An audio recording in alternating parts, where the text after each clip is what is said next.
মানুষের এত অহংকার কিসের? টাকা পয়সা যেটা এক নিমিষেই শেষ হতে পারে, চেহারা যেটা একটা রোগেই শেষ হয়ে যায়, আর সম্মান একটা ভুলের কারণেই শেষ হয়ে যায়। তারপরেও না মানুষের অহংকার থাকে। আসসালামু আলাইকুম, বাংলাদেশি ব্লগার মিতু চ্যানেল থেকে আমি মিতু বলছি। আপনাদের সবাইকে আমার ছোট চ্যানেলে আরও একবার স্বাগত জানাচ্ছি। যে যেখান থেকে আমার ভিডিওটা দেখছেন, আশা করছি আল্লাহর রহমতে সবাই ভালো আছেন, সুস্থ আছেন। আলহামদুলিল্লাহ, আমরাও সবাই ভালো আছি। নতুন আরও একটি ভ্লগ নিয়ে এসেছি। আজকের ভ্লগটা আমি সকাল থেকে শুরু করেছি। সকালে বিছানাটা গুছিয়ে নিলাম, আর আজকে বেডশিটটা চেঞ্জ করে অন্য একটা বেড বিছিয়ে দিলাম। আর যেটা উঠিয়েছি সেটাই তো এখন ভিজিয়ে রাখবো। আর মেয়ের কিছু জামা আর কাঁথা জমেছিল, ওগুলো এখন ভিজিয়ে রাখছি, তারপরে সুন্দর করে ধুয়ে দিব। আর সকাল সকাল ঘুম থেকে ওঠার পরে আমি এই ধোয়াধুয়ির কাজটা আর কি করে নিই, যার কারণে আমার কাছে বেশ ফ্রি লাগে। যদি ভিজিয়ে দুপুর পর্যন্ত রেখে দিই তাহলে শুকাবে কখন আর ধুবই বা কখন। এ কারণে তাড়াতাড়ি ধুয়ে দিলে বেশ ভালো, রোদও থাকে আর তাড়াতাড়ি শুকিয়ে ফেলা যায়। তো আমি তো বিছানাটা এখন ভিজিয়ে নিচ্ছি। আর আমার আজকের ব্লগটা যদি আপনাদের কাছে একটু কোনো অংশ ভালো লেগে যায় তো প্লিজ ভিডিওটিতে একটা লাইক দিবেন। ভিডিওটি কেমন লাগলো অবশ্যই কমেন্ট করে জানাবেন। আপনাদের কমেন্ট পড়তে আমার সব সময় ভালো লাগে। আর যদি চ্যানেলে নতুন হয়ে থাকেন তবে বলবো চ্যানেলটা সাবস্ক্রাইব করে পাশে থাকা নোটিফিকেশনের অল অপশনটি অন করে দেবেন। আমি যখনই কোনো ভিডিও ছাড়বো আপনাদের কাছে নোটিফিকেশন পৌঁছে যাবে, আপনারা আপনাদের সময় ও সুযোগ করে ভিডিওটা দেখে নিতে পারবেন।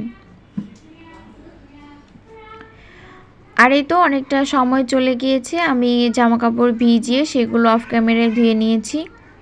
আর বিছানার চাদরটা ছাদে দিয়ে এসেছি, আর বাকি কাপড়গুলো বেলকনিতেই দিয়েছি।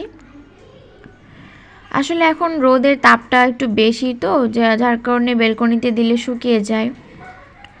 আর বিছানার চাদরটা উপরে দিয়ে আসলাম, এখানে বেশ একটা জায়গা হবে না তার কারণে। আর তারপর পাশাপাশি রান্না সেগুলো তো হচ্ছে, আর রান্না আপনাদের সঙ্গে শেয়ার করিনি, তবে কি কি রান্না করেছি সেগুলো দেখিয়ে দিব। পাশাপাশি ঘরটা ঝাড় দিয়ে এবার আমি মুছে নিচ্ছি। ঘর ঝাড়া মোছা থাকলে মনে হয় যেন কাজের অর্ধেকটাই শেষ হয়ে গেল। আর সকাল সকাল যদি রান্না করাও শেষ হয়ে যায় তাহলে মনে হয় যেন সারাদিন একদম ফ্রি। আর এই তো এক এক করে আমি একটা প্রতিটা রুম আর কি মপ করে নিব।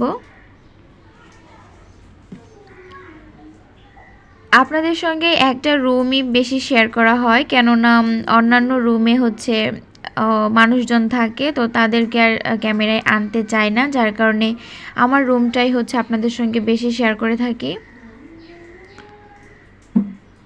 আর দুপুরে রান্নাবান্নার পরে দেখলাম টেবিলটা অনেক অগোছালো এলোমেলো হয়ে আছে, তো টেবিলটা সুন্দর করে মুছে একটু গুছিয়ে রাখলাম। গোসল করার আগে আমার আরও কাজ আছে, আমি হচ্ছে রান্নাঘরটা পরিষ্কার করব। রান্নাঘরটা পরিষ্কার করে বেসিনটাও আজকে পরিষ্কার করে নিব। তো সব কিছুই আপনাদের সঙ্গে একটু একটু করে শেয়ার করেছি। এই তো আমার এখন টেবিলটা গোছানো হয়ে গিয়েছে। আর আজকে রান্না করেছিলাম হচ্ছে লাউ ভাজি করেছিলাম, আর মুরগির মাংস রান্না করেছিলাম।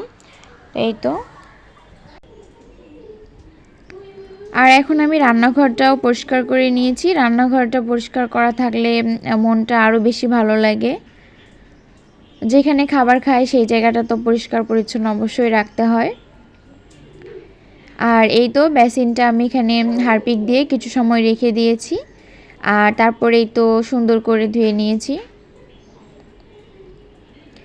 তারপরে আমি গোসল করেছি, গোসল করে নামাজ কালাম পড়ে খাওয়া দাওয়া করে নিয়েছি। তো অনেকটা টাইম চলে গিয়েছে। আর এটা হচ্ছে রাতের দিকের ভিডিও। সকালের জন্য রুটি করে রাখবো, তার কারণে এখানে আটা কায় করে নিচ্ছি, আর সঙ্গে থাকবে আলু ভাজি। রাত্রির বেলা এই কাজটা করে তারপরে থালা বাসন সব কিছু ধুয়ে খাবার দাবার সব শেষ করে থালা বাসন আবার সব ধুতে হবে। তো এগুলাই করতে করতে আর কি রাতের সময়টা চলে যায়।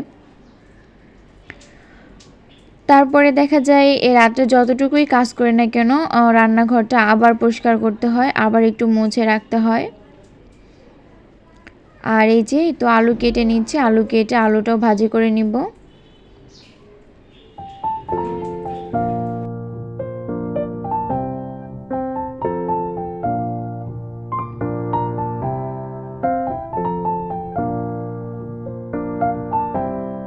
আজকের ভিডিওটা এ পর্যন্তই শেষ করছি। দেখা হবে পরবর্তী ভিডিওতে। সে পর্যন্ত সবাই ভালো থাকবেন, সুস্থ থাকবেন। আল্লাহ হাফেজ। আসসালামু আলাইকুম।